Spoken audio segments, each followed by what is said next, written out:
ಓಂ ಶಾಂತಿ. ಇಂದಿನ ದಿನಾಂಕ 17/4/2026. ಪ್ರಾರ್ಥ ಮುರುಳಿ ಬಾಪ್ ದಾದಾ ಮಧುಬನ. ಮಧುರ ಮಕ್ಕಳೇ, ಪಾವನರಾದರೆ ಆತ್ಮಿಕ ಸೇವೆಗೆ ಯೋಗ್ಯರಾಗುತ್ತೀರಿ. ದೇಹಿ ಅಭಿಮಾನಿ ಮಕ್ಕಳು ಆತ್ಮಿಕ ಯಾತ್ರೆಯಲ್ಲಿರುತ್ತಾರೆ ಮತ್ತು ಅನ್ಯರಿಗೂ ಇದೇ ಯಾತ್ರೆಯನ್ನು ಮಾಡಿಸುತ್ತಾರೆ.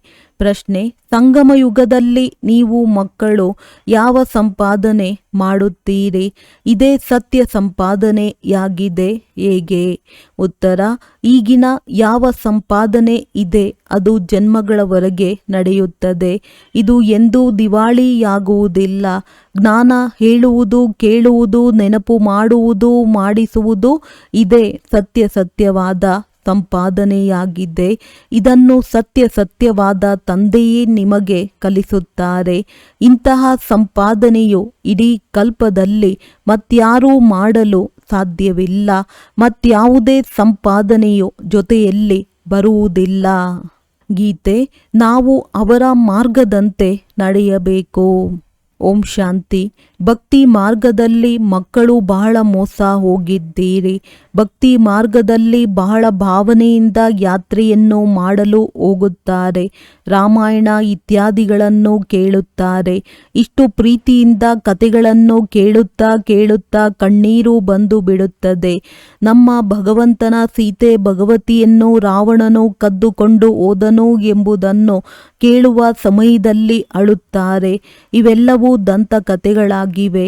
ಇವುಗಳಿಂದ ಯಾವುದೇ ಲಾಭವಿಲ್ಲ. ಪತಿತ ಪಾವನ ಬಾ ಬಂದು ನಾವು ದುಃಖಿಗಳನ್ನು ಸುಖಿಯನ್ನಾಗಿ ಮಾಡು ಎಂದು ಕರೆಯುತ್ತಾರೆ. ಆತ್ಮವು ದುಃಖಿಯಾಗುತ್ತದೆ ಎಂದು ತಿಳಿಯುವುದಿಲ್ಲ, ಏಕೆಂದರೆ ಆತ್ಮವು ನಿರ್ಲೇಪವೆಂದು ತಿಳಿದಿದ್ದಾರೆ. ಇದನ್ನು ಏಕೆ ಹೇಳುತ್ತಾರೆ? ಏಕೆಂದರೆ ಪರಮಾತ್ಮನು ದುಃಖ ಸುಖದಿಂದ ಭಿನ್ನವಾಗಿದ್ದಾರೆ. ಅಂದ ಮೇಲೆ ಮಕ್ಕಳು ಸುಖ ದುಃಖದಲ್ಲಿ ಬರಲು ಹೇಗೆ ಸಾಧ್ಯ ಎಂದು ತಿಳಿಯುತ್ತಾರೆ. ಈ ಮಾತುಗಳನ್ನು ಈಗ ಮಕ್ಕಳು ತಿಳಿದುಕೊಂಡಿದ್ದೀರಿ. ಈ ಜ್ಞಾನ ಮಾರ್ಗದಲ್ಲಿ ಕೆಲವೊಮ್ಮೆ ಗ್ರಹಚಾರಿಯು ಕುಳಿತು ಬಿಡುತ್ತದೆ, ಕೆಲವೊಮ್ಮೆ ಇನ್ನೇನೋ ಆಗುತ್ತದೆ, ಕೆಲವೊಮ್ಮೆ ಹೂವಿನಂತೆ ಅರಳಿರುತ್ತಾರೆ, ಕೆಲವೊಮ್ಮೆ ಬಾಡಿದ ಮುಖವಿರುತ್ತದೆ. ಇದು ಮಾಯೆಯೊಂದಿಗಿನ ಯುದ್ಧವಾಗಿದೆ. ಮಾಯೆಯ ಮೇಲೆ ವಿಜಯ ಪಡೆಯಬೇಕಾಗಿದೆ.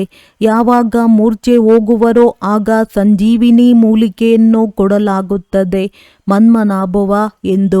ಭಕ್ತಿ ಮಾರ್ಗದಲ್ಲಿ ಬಹಳ ಜಂಜಾಟವಿದೆ. ದೇವತೆಗಳು ಮೂರ್ತಿಗಳನ್ನು ಎಷ್ಟೊಂದು ಶೃಂಗಾರ ಮಾಡುತ್ತಾರೆ. ಸತ್ಯವಾದ ಆಭರಣಗಳನ್ನು ತೊಡಿಸುತ್ತಾರೆ. ಆ ಆಭರಣಗಳಂತೂ ಠಾಕೂರನ ಸಂಪತ್ತು ಆಗುತ್ತದೆ. ಠಾಕೂರನ ಆಸ್ತಿಸೋ ಪೂಜಾರಿ ಅಥವಾ ನಿಮಿತ್ತರದಾಗಿ ಬಿಡುತ್ತದೆ. ನಾವು ಚೈತನ್ಯದಲ್ಲಿ ಬಹಳ ವಜ್ರ ವೈಡೂರ್ಯಗಳಿಂದ ಶೃಂಗರಿತರಾಗಿದ್ದೆವು. ನಂತರ ಯಾವಾಗ ಪೂಜಾರಿಗಳಾಗುತ್ತೇವೆಯೋ ಆಗಲೂ ಬಹಳ ಆಭರಣಗಳನ್ನು ತೊಡಿಸುತ್ತಾರೆ. ಈಗ ಏನೂ ಇಲ್ಲ. ಚೈತನ್ಯ ರೂಪದಲ್ಲಿಯೂ ಧರಿಸಿದ್ದೀರಿ ಮತ್ತು ಜಡ ರೂಪದಲ್ಲಿಯೂ ಧರಿಸಿದ್ದೀರಿ. ಈಗ ಯಾವುದೇ ಆಭರಣಗಳಿಲ್ಲ. ಸಂಪೂರ್ಣ ಸಾಧಾರಣರಾಗಿದ್ದೀರಿ. ನಾನು ಸಾಧಾರಣ ತನುವಿನಲ್ಲಿ ಬರುತ್ತೇನೆ. ಯಾವುದೇ ರಾಜಾಯಿಯ ಆಡಂಬರವಿಲ್ಲ. ಸನ್ಯಾಸಿಗಳು ಸಹ ಬಹಳ ಆಡಂಬರದಿಂದ ಇರುತ್ತಾರೆ. ನೀವೀಗ ತಿಳಿದುಕೊಂಡಿದ್ದೀರಿ.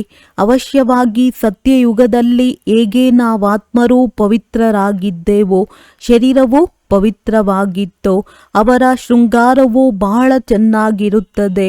ಯಾರಾದರೂ ಸುಂದರವಾಗಿದ್ದರೆ ಅವರಿಗೆ ಶೃಂಗಾರದ ಆಸಕ್ತಿ ಇರುತ್ತದೆ. ನೀವು ಸಹ ಸುಂದರರಾಗಿದ್ದಾಗ ಬಹಳ ಒಳ್ಳೊಳ್ಳೆಯ ಆಭರಣಗಳನ್ನು ಧರಿಸಿದ್ದೀರಿ. ವಜ್ರಗಳ ದೊಡ್ಡ ಹಾರಗಳನ್ನು ಧರಿಸುತ್ತಿದ್ದೀರಿ. ಇಲ್ಲಿ ಪ್ರತಿಯೊಂದು ವಸ್ತುವು ಕಪ್ಪಾಗಿದೆ ನೋಡಿ. ಹಸುಗಳು ಸಹ ಕಪ್ಪಾಗುತ್ತಾ ಹೋಗಿವೆ. ಬ್ರಹ್ಮ ತಂದೆಯು ಶ್ರೀನಾಥ ದ್ವಾರಕ್ಕೆ ಹೋದಾಗ ಬಹಳ ಒಳ್ಳೆಯ ಹಸುಗಳಿತ್ತು. ಕೃಷ್ಣನ ಹಸುವನ್ನು ಬಹಳ ಸುಂದರವಾಗಿ ತೋರಿಸುತ್ತಾರೆ. ಇಲ್ಲಂತೂ ಕೆಲವೊಂದು ರೀತಿ ಇರುತ್ತದೆ, ಏಕೆಂದರೆ ಕಲಿಯುಗವಾಗಿದೆ. ಇಂತಹ ಹಸುಗಳು ಅಲ್ಲಿರುವುದಿಲ್ಲ. ನೀವು ವಿಶ್ವದ ಮಾಲೀಕರಾಗುತ್ತೀರಿ. ನಿಮ್ಮ ಶೃಂಗಾರವೂ ಸಹ ಅಲ್ಲಿ ಸುಂದರವಾಗಿರುತ್ತದೆ. ವಿಚಾರ ಮಾಡಿದಾಗ ಹಸುಗಳು ಸಹ ಅಲ್ಲಿ ಸುಂದರವಾಗಿರಬೇಕಲ್ಲವೇ? ಅಲ್ಲಿಯ ಹಸುಗಳ ಗೊಬ್ಬರವು ಬಹಳ ಚೆನ್ನಾಗಿರುತ್ತದೆ. ಅದರಲ್ಲಿ ಎಷ್ಟೊಂದು ಶಕ್ತಿ ಇರುತ್ತದೆ. ಹೊಲ ಗದ್ದೆಗಳಿಗೆ ಗೊಬ್ಬರ ಬೇಕಾಗುತ್ತದೆ ಎಲ್ಲವೇ? ಒಳ್ಳೆಯ ಗೊಬ್ಬರವನ್ನು ಹಾಕಿದರೆ ಬಹಳ ಒಳ್ಳೆಯ ಫಲವು ಸಿಗುವುದು. ಅಲ್ಲಿ ಎಲ್ಲ ವಸ್ತುಗಳು ಬಹಳ ಶಕ್ತಿಶಾಲಿಯಾಗಿರುತ್ತದೆ. ಇಲ್ಲಿರುವ ಯಾವುದೇ ವಸ್ತುವಿನಲ್ಲಿ ಶಕ್ತಿ ಇಲ್ಲ. ಇಲ್ಲಿ ಅವಶ್ಯವಾಗಿ ಎಲ್ಲವೂ ಶಕ್ತಿಹೀನವಾಗಿದೆ. ಯಜ್ಞದ ಆರಂಭದಲ್ಲಿ ಕನ್ಯೆಯರು ಸೂಕ್ಷ್ಮವತನಕ್ಕೆ ಹೋಗುತ್ತಿದ್ದರು. ಎಷ್ಟು ಒಳ್ಳೊಳ್ಳೆಯ ಹಣ್ಣುಗಳನ್ನು ಸೇವಿಸುತ್ತಿದ್ದರು. ಶುಭಿರಸ ಇತ್ಯಾದಿಗಳನ್ನು ಕುಡಿಯುತ್ತಿದ್ದರು. ಇದೆಲ್ಲವನ್ನು ಸಾಕ್ಷಾತ್ಕಾರ ಮಾಡುತ್ತಿದ್ದರು. ಅಲ್ಲಿ ಮಾಲಿಯು ಹೇಗೆ ಹಣ್ಣುಗಳನ್ನು ಕಿತ್ತುಕೊಡುತ್ತಾರೆ. ಸೂಕ್ಷ್ಮವತನದಲ್ಲಂತೂ ಹೊಲ ಇತ್ಯಾದಿಗಳಿರಲು ಸಾಧ್ಯವಿಲ್ಲ. ಇದು ಕೇವಲ ಸಾಕ್ಷಾತ್ಕಾರವಾಗುತ್ತದೆ. ವೈಕುಂಠವಂತೂ ವಾಸ್ತವದಲ್ಲಿ ಇಲ್ಲಿಯೇ ಇರುತ್ತದೆ ಎಲ್ಲವೇ? ವೈಕುಂಠವು ಮೇಲಿರಬಹುದೆಂದು ಮನುಷ್ಯರು ತಿಳಿಯುತ್ತಾರೆ. ವೈಕುಂಠವು ಸೂಕ್ಷ್ಮವತನದಲ್ಲಾಗಲಿ ಮೂಲವತನದಲ್ಲಾಗಲಿ ಇರುವುದಿಲ್ಲ. ಇಲ್ಲಿಯೇ ಸ್ಥಾಪನೆಯಾಗುತ್ತದೆ. ಕನ್ಯೆಯರು ಯಾವುದನ್ನು ಸಾಕ್ಷಾತ್ಕಾರದಲ್ಲಿ ನೋಡುವರೋ ಅದನ್ನು ಮತ್ತೆ ಈ ಸ್ಥೂಲ ಕಣ್ಣುಗಳಿಂದ ನೋಡುತ್ತೀರಿ. ಎಂತಹ ಸ್ಥಾನಮಾನವೋ ಅಂತಹ ಸಾಮಗ್ರಿಗಳಿರುತ್ತವೆ. ರಾಜರ ಮೆಹಲುಗಳನ್ನು ನೋಡಿ ಎಷ್ಟು ಚೆನ್ನಾಗಿರುತ್ತವೆ. ಜೈಪುರದಲ್ಲಿ ಬಹಳ ಒಳ್ಳೊಳ್ಳೆಯ ಮೆಹಲುಗಳನ್ನು ಕಟ್ಟಿಸಿದ್ದಾರೆ. ಕೇವಲ ಮೆಹಲುಗಳನ್ನು ನೋಡುವುದಕ್ಕಾಗಿ ಮನುಷ್ಯರು ಹೋದರೂ ಸಹ ಅದಕ್ಕೆ ಟಿಕೆಟ್ ಇರುತ್ತದೆ. ವಿಶೇಷವಾಗಿ ಆ ಮೆಹಲನ್ನು ನೋಡುವುದಕ್ಕಾಗಿಯೇ ಇಡುತ್ತಾರೆ. ಅವರು ಮತ್ತೆ ಬೇರೆ ಮೆಹಲುಗಳಲ್ಲಿ ಇರುತ್ತಾರೆ. ಅದು ಸಹ ಈ ಕಲಿಯುಗದಲ್ಲಿ. ಇದಂತೂ ಪತಿತ ಪ್ರಪಂಚವಾಗಿದೆ. ಯಾರಾದರೂ ತಮ್ಮನ್ನು ಪತಿತರೆಂದು ತಿಳಿದುಕೊಳ್ಳುತ್ತಾರೆಯೇ? ನೀವೀಗ ತಿಳಿದುಕೊಳ್ಳುತ್ತೀರಿ. ನಾವು ಪತಿತರಾಗಿದ್ದೆವು, ಯಾವುದೇ ಪ್ರಯೋಜನಕ್ಕಿರಲಿಲ್ಲ. ಈಗ ಪುನಃ ನಾವು ಸುಂದರರಾಗುತ್ತೇವೆ. ಆ ಪ್ರಪಂಚವೇ ಬಹಳ ಸುಂದರವಾಗಿರುವುದು. ಇಲ್ಲಿ ಬಲೆ ಅಮೆರಿಕ ಮೊದಲಾದ ದೇಶಗಳಲ್ಲಿ ಬಹಳ ಒಳ್ಳೊಳ್ಳೆಯ ಮೆಹಲುಗಳಿವೆ. ಆದರೆ ಅಲ್ಲಿನ ಹೋಲಿಕೆಯಲ್ಲಿ ಇದೇನೂ ಇಲ್ಲ. ಏಕೆಂದರೆ ಇದಂತೂ ಅಲ್ಪಕಾಲದ ಸುಖ ಕೊಡುವಂಥವಾಗಿವೆ. ಅಲ್ಲಂತೂ ಬಹಳ ಸುಂದರ ಮೆಹಲುಗಳಿರುತ್ತವೆ. ಹಸುಗಳು ಸುಂದರವಾಗಿರುತ್ತವೆ.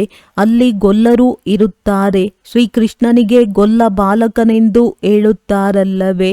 ಇಲ್ಲಿ ಯಾರು ಹಸುಗಳನ್ನು ಸಂಭಾಲನೆ ಮಾಡುವವರಿದ್ದಾರೆಯೋ ಅವರೂ ಸಹ ನಾವು ಗೊಲ್ಲರಾಗಿದ್ದೇವೆ. ಕೃಷ್ಣನ ವಂಶಾವಳಿಯಾಗಿದ್ದೇವೆ. ವಾಸ್ತವದಲ್ಲಿ ಕೃಷ್ಣನ ವಂಶಾವಳಿ ಎಂದು ಹೇಳುವುದಿಲ್ಲ. ಕೃಷ್ಣನ ರಾಜಧಾನಿಯವರೆಂದು ಹೇಳುತ್ತಾರೆ. ಸಾಹುಕಾರರ ಬಳಿ ಹಸುಗಳಿದ್ದರೆ ಅವುಗಳನ್ನು ಸಂಭಾಲನೆ ಮಾಡಲು ಗೊಲ್ಲರು ಇರುತ್ತಾರೆ. ಈ ಗೊಲ್ಲ ಎಂಬ ಹೆಸರು ಸತ್ಯಯುಗದ್ದಾಗಿದೆ. ಇದು ನೆನ್ನೆಯ ಮಾತಾಗಿದೆ. ನೆನ್ನೆಯ ದಿನ ನಾವು ಆದಿ ಸನಾತನ ದೇವಿ ದೇವತಾ ಧರ್ಮದವರಾಗಿದ್ದೆವು. ನಂತರ ಪತಿತರಾಗಿದ್ದರಿಂದ ತಮ್ಮನ್ನು ಹಿಂದೂಗಳೆಂದು ಕರೆಸಿಕೊಳ್ಳುತ್ತಾರೆ. ಕೇಳಿರಿ, ನೀವು ಆದಿ ಸನಾತನ ದೇವಿ ದೇವತಾ ಧರ್ಮದವರೋ ಅಥವಾ ಹಿಂದೂ ಧರ್ಮದವರೋ? ಇತ್ತೀಚೆಗೆ ಎಲ್ಲರೂ ಹಿಂದೂಗಳೆಂದು ಬರೆದು ಬಿಡುತ್ತಾರೆ. ಹಿಂದೂ ಧರ್ಮವನ್ನು ಯಾರು ಸ್ಥಾಪನೆ ಮಾಡಿದರು? ದೇವಿ ದೇವತಾ ಧರ್ಮವನ್ನು ಯಾರು ಸ್ಥಾಪನೆ ಮಾಡಿದರು? ಇದನ್ನು ಯಾರೂ ತಿಳಿದುಕೊಂಡಿಲ್ಲ. ತಂದೆಯು ಈ ಪ್ರಶ್ನೆಯನ್ನು ಕೇಳುತ್ತಾರೆ. ತಿಳಿಸಿ, ಆದಿ ಸನಾತನ ದೇವಿ ದೇವತಾ ಧರ್ಮವನ್ನು ಯಾರು ಸ್ಥಾಪನೆ ಮಾಡಿದ್ದರು? ಶಿವತಂದೆಯು ಬ್ರಹ್ಮರವರ ಮೂಲಕ ಮಾಡುತ್ತಿದ್ದಾರೆ. ರಾಮ ಅಥವಾ ಶಿವತಂದೆಯ ಶ್ರೀಮತದಂತೆ ಆದಿ ಸನಾತನ ದೇವಿ ದೇವತಾ ಧರ್ಮವು ಸ್ಥಾಪನೆಯಾಯಿತು. ನಂತರದಲ್ಲಿ ರಾವಣ ರಾಜ್ಯವು ಸ್ಥಾಪನೆಯಾಗುತ್ತದೆ. ವಿಕಾರಗಳಲ್ಲಿ ಹೋಗುತ್ತಾರೆ. ಭಕ್ತಿ ಮಾರ್ಗವು ಆರಂಭವಾಗಿ ಬಿಡುತ್ತದೆ. ಆಗ ಹಿಂದೂಗಳೆಂದು ಕರೆಸಿಕೊಳ್ಳತೊಡಗುತ್ತಾರೆ. ಈಗ ತಮ್ಮನ್ನು ಯಾರೂ ಸಹ ದೇವತೆಗಳೆಂದು ಹೇಳಿಕೊಳ್ಳಲು ಸಾಧ್ಯವಿಲ್ಲ. ರಾವಣನು ವಿಕಾರಿಗಳನ್ನಾಗಿ ಮಾಡಿದ್ದನು. ತಂದೆಯು ಬಂದು ನಿರ್ವಿಕಾರಿಗಳನ್ನಾಗಿ ಮಾಡುತ್ತಾರೆ. ನೀವು ಈಶ್ವರಿಯ ಮತದಿಂದ ದೇವತೆಗಳಾಗುತ್ತೀರಿ. ತಂದೆಯೇ ಬಂದು ನಿಮ್ಮನ್ನು ಬ್ರಾಹ್ಮಣರಿಂದ ದೇವತೆಗಳನ್ನಾಗಿ ಮಾಡುತ್ತಾರೆ. ಏಣಿಯನ್ನು ಹೇಗೆ ಇಳಿಯುತ್ತೀರೆಂದು ನೀವು ಮಕ್ಕಳ ಬುದ್ಧಿಯಲ್ಲಿ ನಂಬರ್ ವಾರಾಗಿ ಕುಳಿತುಕೊಳ್ಳುತ್ತದೆ. ಬೇರೆಲ್ಲರೂ ಮನುಷ್ಯರು ಆಸುರಿ ಮತದಂತೆ ನಡೆಯುತ್ತಿದ್ದಾರೆ. ನೀವು ಮಕ್ಕಳು ಈಶ್ವರಿಯ ಮತದಂತೆ ನಡೆಯುತ್ತಿದ್ದೀರಿ. ರಾವಣನ ಮತದಂತೆ ಏಣಿಯನ್ನು ಇಳಿಯುತ್ತಾ ಬಂದಿದ್ದೀರಿ. 84 ಜನ್ಮಗಳ ನಂತರ ಪುನಃ ಮೊದಲ ನಂಬರಿನಲ್ಲಿ ಜನ್ಮವಾಗುತ್ತದೆ. ಈಶ್ವರಿಯ ಬುದ್ಧಿಯಿಂದ ನೀವು ಇಡೀ ಸೃಷ್ಟಿಯ ಆದಿ ಮಧ್ಯ ಅಂತ್ಯವನ್ನು ತಿಳಿದು ಬಿಡುತ್ತೀರಿ. ಇದು ನಿಮ್ಮದ್ದು ಬಹಳ ಅಮೂಲ್ಯ ಜೀವನವಾಗಿದೆ. ಇದು ಇವರ ಸಾಹಸವಾಗಿದೆ. ಯಾವಾಗ ತಂದೆಯು ಬಂದು ನಮ್ಮನ್ನು ಈ ರೀತಿ ಪಾವನರನ್ನಾಗಿ ಮಾಡುತ್ತಾರೆ, ನಾವು ಆತ್ಮಿಕ ಸೇವೆಗೆ ಯೋಗ್ಯರಾಗುತ್ತೇವೆ. ಅವರು ಶರೀರದ ಸಮಾಜ ಸೇವಕರು ಯಾರು ಸದಾ ದೇಹಾಭಿಮಾನಿಗಳಾಗಿರುತ್ತಾರೆ. ನೀವು ದೇಹಿ ಅಭಿಮಾನಿಗಳು ಆಗಿದ್ದೀರಿ. ಆತ್ಮಗಳನ್ನು ಆತ್ಮಿಕ ಯಾತ್ರೆಯಲ್ಲಿ ಕರೆದುಕೊಂಡು ಹೋಗುತ್ತೀರಿ. ತಂದೆಯು ತಿಳಿಸುತ್ತಾರೆ, ನೀವು ಸತೋ ಪ್ರಧಾನರಾಗಿದ್ದೀರಿ, ಈಗ ತಮೋ ಪ್ರಧಾನರಾಗಿ ಬಿಟ್ಟಿದ್ದೀರಿ. ಸತೋ ಪ್ರಧಾನರಿಗೆ ಪಾವನರು, ತಮೋ ಪ್ರಧಾನರಿಗೆ ಪತಿತರೆಂದು ಹೇಳಲಾಗುತ್ತದೆ. ಆತ್ಮದಲ್ಲಿಯೇ ತುಕ್ಕು ಹಿಡಿದಿದೆ. ಆತ್ಮವೇ ಸತೋ ಪ್ರಧಾನವಾಗಬೇಕಾಗಿದೆ. ನೆನಪಿನಲ್ಲಿ ಎಷ್ಟಿರುತ್ತೀರೋ ಅಷ್ಟು ಪಾವನರಾಗುತ್ತೀರಿ. ಇಲ್ಲದಿದ್ದರೆ ಸ್ವಲ್ಪ ಪವಿತ್ರರಾಗುತ್ತೀರಿ. ತಲೆಯ ಮೇಲೆ ಪಾಪಗಳ ಹೊರೆಯು ಉಳಿದು ಬಿಡುತ್ತದೆ. ಆತ್ಮಗಳಂತೂ ಎಲ್ಲರೂ ಪವಿತ್ರರೇ ಆಗಿದ್ದಾರೆ. ಆದರೆ ಅವರ ಪಾತ್ರವು ಬೇರೆ ಬೇರೆಯಾಗಿದೆ. ಎಲ್ಲರ ಪಾತ್ರವು ಒಂದೇ ರೀತಿ ಇರಲು ಸಾಧ್ಯವಿಲ್ಲ. ಎಲ್ಲರಿಗಿಂತ ತಂದೆಯ ಪಾತ್ರವು ಮೊದಲಾಗಿದೆ, ನಂತರ ಬ್ರಹ್ಮ ಸರಸ್ವತಿಯದ್ದಾಗಿದೆ. ಯಾರು ಸ್ಥಾಪನೆ ಮಾಡುತ್ತಾರೆಯೋ ಅವರೇ ಪಾಲನೆ ಮಾಡಬೇಕಾಗುತ್ತದೆ. ಬಹಳ ದೊಡ್ಡ ಪಾತ್ರವು ಅವರದ್ದಾಗಿದೆ. ಮೊದಲು ಶಿವ ತಂದೆಯದು, ನಂತರ ಬ್ರಹ್ಮ ಸರಸ್ವತಿ ಯಾರು ಪುನರ್ಜನ್ಮದಲ್ಲಿ ಬರುತ್ತಾರೆ. ಶಂಕರನಂತೂ ಸೂಕ್ಷ್ಮ ರೂಪವನ್ನು ಧಾರಣೆ ಮಾಡುತ್ತಾರೆ. ಶಂಕರನು ಯಾವುದೋ ಶರೀರವನ್ನು ಸಾಲ ತೆಗೆದುಕೊಳ್ಳುತ್ತಾನೆ ಎಂದಲ್ಲ. ಕೃಷ್ಣನಿಗೆ ತನ್ನದೇ ಆದ ಶರೀರವಿದೆ. ಇಲ್ಲಿ ಕೇವಲ ಶಿವ ತಂದೆಯು ಸಾಲವಾಗಿ ಶರೀರವನ್ನು ಪಡೆಯುತ್ತಾರೆ. ಮುಕ್ತಿ ಜೀವನ್ಮುಕ್ತಿಯನ್ನು ಕೊಡಲು ಪತಿತ ಶರೀರದಲ್ಲಿ ಪತಿತ ಪ್ರಪಂಚದಲ್ಲಿ ಬಂದು ಸೇವೆಯನ್ನು ಮಾಡುತ್ತಾರೆ. ಮೊದಲು ಮುಕ್ತಿಯಲ್ಲಿ ಹೋಗಬೇಕಾಗಿದೆ. ಒಬ್ಬ ತಂದೆಯೇ ಜ್ಞಾನಸಾಗರ ಪತಿತ ಪಾವನ. ಅವರನ್ನು ಶಿವ ತಂದೆ ಎಂದು ಕರೆಯುತ್ತಾರೆ. ಶಂಕರನಿಗೆ ತಂದೆ ಎಂದು ಹೇಳುವುದು ಶೋಭಿಸುವುದಿಲ್ಲ. ಶಿವ ತಂದೆ ಎಂಬ ಅಕ್ಷರವು ಬಹಳ ಮಧುರವಾಗಿದೆ. ಶಿವಲಿಂಗದ ಮೇಲೆ ಎಕ್ಕದ ಹೂವನ್ನು ಹಾಕುತ್ತಾರೆ. ಕೆಲವರು ಏನೇನೋ ಹಾಕುತ್ತಾರೆ. ಕೆಲವರು ಹಾಲನ್ನು ಎರೆಯುತ್ತಾರೆ. ತಂದೆಯು ಮಕ್ಕಳಿಗೆ ಅನೇಕ ಪ್ರಕಾರವಾಗಿ ತಿಳುವಳಿಕೆ ಕೊಡುತ್ತಾರೆ. ಎಲ್ಲದರ ಆಧಾರವು ಯೋಗವಾಗಿದೆ ಎಂದು ತಂದೆಯು ಮಕ್ಕಳಿಗೆ ತಿಳಿಸುತ್ತಾರೆ. ಯೋಗದಿಂದಲೇ ವಿಕರ್ಮ ವಿನಾಶವಾಗುವುದು. ಯೋಗವಿರುವವರಿಗೆ ಜ್ಞಾನವು ಬಹಳ ಚೆನ್ನಾಗಿ ಧಾರಣೆಯಾಗುವುದು. ತಾನು ಧಾರಣೆಯಲ್ಲಿ ನಡೆಯುತ್ತಾರೆ ಎಂದರೆ ಅನ್ಯರಿಗೆ ತಿಳಿಸಬೇಕಾಗುತ್ತದೆ. ಇದು ಹೊಸ ಮಾತಾಗಿದೆ. ಭಗವಂತನೇ ಯಾರಿಗೆ ಡೈರೆಕ್ಟ್ ತಿಳಿಸಿದರೂ ಅದನ್ನು ಕೇಳುತ್ತಾರೆ. ನಂತರ ಈ ಜ್ಞಾನವು ಇರುವುದಿಲ್ಲ. ಈಗ ತಂದೆಯು ತಿಳಿಸುತ್ತಾರೆ, ಈಗಲೇ ಇದನ್ನು ಕೇಳುತ್ತೀರಿ, ಧಾರಣೆಯಾಗುತ್ತದೆ. ನಂತರ ಪ್ರಾರಬ್ಧದ ಪಾತ್ರವನ್ನಭಿನಯಿಸಬೇಕಾಗುತ್ತದೆ. ಜ್ಞಾನವನ್ನು ಕೇಳುವುದು ಹೇಳುವುದು ಈಗಲೇ ಆಗುತ್ತದೆ. ಸತ್ಯಯುಗದಲ್ಲಿ ಈ ಪಾತ್ರವಿರುವುದಿಲ್ಲ. ಅಲ್ಲಂತೂ ಪ್ರಾರಬ್ಧದ ಪಾತ್ರವಿರುತ್ತದೆ. ಮನುಷ್ಯರು ಬ್ಯಾರಿಸ್ಟರಿ ಓದುತ್ತಾರೆ, ಬ್ಯಾರಿಸ್ಟರ್ ಆಗಿ ಸಂಪಾದನೆ ಮಾಡುತ್ತಾರೆ. ಇದು ಎಷ್ಟು ದೊಡ್ಡ ಸಂಪಾದನೆಯಾಗಿದೆ. ಇದನ್ನು ಪ್ರಪಂಚದವರು ತಿಳಿದುಕೊಂಡಿಲ್ಲ. ತಂದೆಯು ನಮಗೆ ಸತ್ಯವಾದ ಸಂಪಾದನೆ ಮಾಡಿಸುತ್ತಿದ್ದಾರೆಂದು ನೀವು ತಿಳಿದಿದ್ದೀರಿ. ಇದರ ದಿವಾಳಿಯಾಗಲು ಸಾಧ್ಯವಿಲ್ಲ. ಈಗ ನೀವು ಸತ್ಯವಾದ ಸಂಪಾದನೆ ಮಾಡುತ್ತೀರಿ. ಪುನಃ ಅದು 21 ಜನ್ಮಗಳು ಜೊತೆಯಲ್ಲಿರುತ್ತದೆ. ಆ ಸಂಪಾದನೆಯು ಜೊತೆ ಕೊಡುವುದಿಲ್ಲ, ಈ ಸಂಪಾದನೆಯು ಜೊತೆ ಕೊಡುತ್ತದೆ. ಇಂತಹ ಜೊತೆ ಕೊಡುವ ಸಂಪಾದನೆಗೆ ನೀವು ಜೊತೆಯಲ್ಲಿರಬೇಕಾಗಿದೆ. ಈ ಮಾತನ್ನು ನೀವು ಮಕ್ಕಳ ವಿನಃ ಬೇರೆ ಯಾರ ಬುದ್ಧಿಯಲ್ಲಿಯೂ ಇಲ್ಲ. ನಿಮ್ಮಲ್ಲಿಯೂ ಸಹ ಇದನ್ನು ಗಳಿಗೆಗೆ ಮರೆತು ಹೋಗುತ್ತಾರೆ. ತಂದೆ ಮತ್ತು ಆಸ್ತಿಯನ್ನು ಮರೆಯಬಾರದು. ಒಂದು ಮಾತು ಆಗಿದೆ, ತಂದೆಯನ್ನು ನೆನಪು ಮಾಡಿ. ಯಾವ ತಂದೆಯಿಂದ ನಿಮಗೆ 21 ಜನ್ಮ ನಿರೋಗಿ ಶರೀರವಿರುತ್ತದೆ, ವೃದ್ಧಾಪ್ಯದವರೆಗೂ ಅಕಾಲ ಮೃತ್ಯುವಾಗುವುದಿಲ್ಲ. ಮಕ್ಕಳಿಗೆ ಎಷ್ಟೊಂದು ಖುಷಿ ಇರಬೇಕಾಗಿದೆ. ತಂದೆಯ ನೆನಪು ಮುಖ್ಯವಾದುದಾಗಿದೆ. ಇದರಲ್ಲಿಯೇ ಮಾಯೆಯು ವಿಘ್ನವನ್ನು ಹಾಕುತ್ತದೆ. ಬಿರುಗಾಳಿಯನ್ನು ತರುವುದು, ಅನೇಕ ಪ್ರಕಾರದ ಬಿರುಗಾಳಿಯೂ ಬರುತ್ತದೆ. ತಂದೆಯನ್ನು ನೆನಪು ಮಾಡಬೇಕೆಂದು ತಿಳಿಯುತ್ತೀರಿ, ಆದರೆ ಮಾಡಲು ಆಗುವುದಿಲ್ಲ. ನೆನಪಿನಲ್ಲಿಯೇ ಎಲ್ಲರೂ ಬಹಳ ನಪಾಸಾಗುತ್ತಾರೆ. ಎಲ್ಲರಲ್ಲಿಯೂ ಯೋಗವೇ ಬಹಳ ಕಡಿಮೆ ಇದೆ. ಯೋಗದಲ್ಲಿ ಶಕ್ತಿಶಾಲಿಯಾಗಬೇಕಾಗಿದೆ. ಬಾಕಿ ಬೀಜ ಮತ್ತು ವೃಕ್ಷದ ಜ್ಞಾನವು ದೊಡ್ಡ ಮಾತೇನಲ್ಲ. ನನ್ನನ್ನು ನೆನಪು ಮಾಡುವುದರಿಂದ, ನನ್ನನ್ನು ತಿಳಿಯುವುದರಿಂದ ಎಲ್ಲವನ್ನೂ ತಿಳಿಯುತ್ತೀರಿ. ನೆನಪಿನಲ್ಲಿಯೇ ಎಲ್ಲವೂ ಇದೆ. ಮಧುರ ತಂದೆ ಶಿವತಂದೆಯನ್ನು ನೆನಪು ಮಾಡಬೇಕು. ಶ್ರೇಷ್ಠಾತಿ ಶ್ರೇಷ್ಠನು ಭಗವಂತನಾಗಿದ್ದಾರೆ. ಶ್ರೇಷ್ಠರಲ್ಲಿ ಶ್ರೇಷ್ಠರು ತಂದೆಯು ಶ್ರೇಷ್ಠಾತಿ ಶ್ರೇಷ್ಠ ಆಸ್ತಿಯನ್ನು 21 ಜನ್ಮಕ್ಕಾಗಿ ಕೊಟ್ಟು ಸದಾ ಸುಖಿ ಅಮರರನ್ನಾಗಿ ಮಾಡುತ್ತಾರೆ. ನೀವು ಅಮರಪುರಿಯ ಮಾಲೀಕರಾಗುತ್ತೀರಿ. ಅಂದ ಮೇಲೆ ಅಂತಹ ತಂದೆಯನ್ನು ಬಹಳ ನೆನಪು ಮಾಡಬೇಕಲ್ಲವೇ? ತಂದೆಯನ್ನು ನೆನಪು ಮಾಡದೇ ಇದ್ದರೆ ಬೇರೆಲ್ಲವೂ ನೆನಪಿಗೆ ಬರುತ್ತದೆ. ಒಳ್ಳೆಯದು. ಮಧುರಾತಿ ಮಧುರ ಅಗಲಿ ಹೋಗಿ ಮರಳಿ ಸಿಕ್ಕಿರುವ ಮಕ್ಕಳ ಪ್ರತಿ ಮಾತ್ಪಿತಾ ಬಾಪ್ ದಾದಾರವರ ನೆನಪು, ಪ್ರೀತಿ ಹಾಗೂ ಸುಪ್ರಭಾತ. ಆತ್ಮಿಕ ಮಕ್ಕಳಿಗೆ ಆತ್ಮಿಕ ತಂದೆಯ ನಮಸ್ತೆ.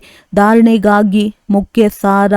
ಈ ಈಶ್ವರಿಯ ಜೀವನವು ಬಹಳ ಬಹಳ ಅಮೂಲ್ಯವಾಗಿದೆ.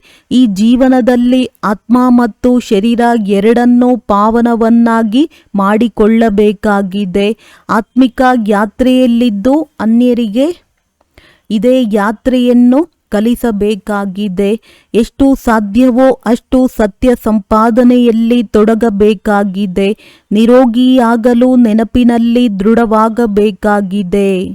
ವರದಾನ: ಶರೀರವನ್ನು ಈಶ್ವರಿಯ ಸೇವೆಗಾಗಿ ಉಡುಗೊರೆ ಎಂದು ತಿಳಿದುಕೊಂಡು ಕಾರ್ಯದಲ್ಲಿ ಉಪಯೋಗಿಸುವಂತಹ ನಷ್ಟಮೋಹ ಭವ.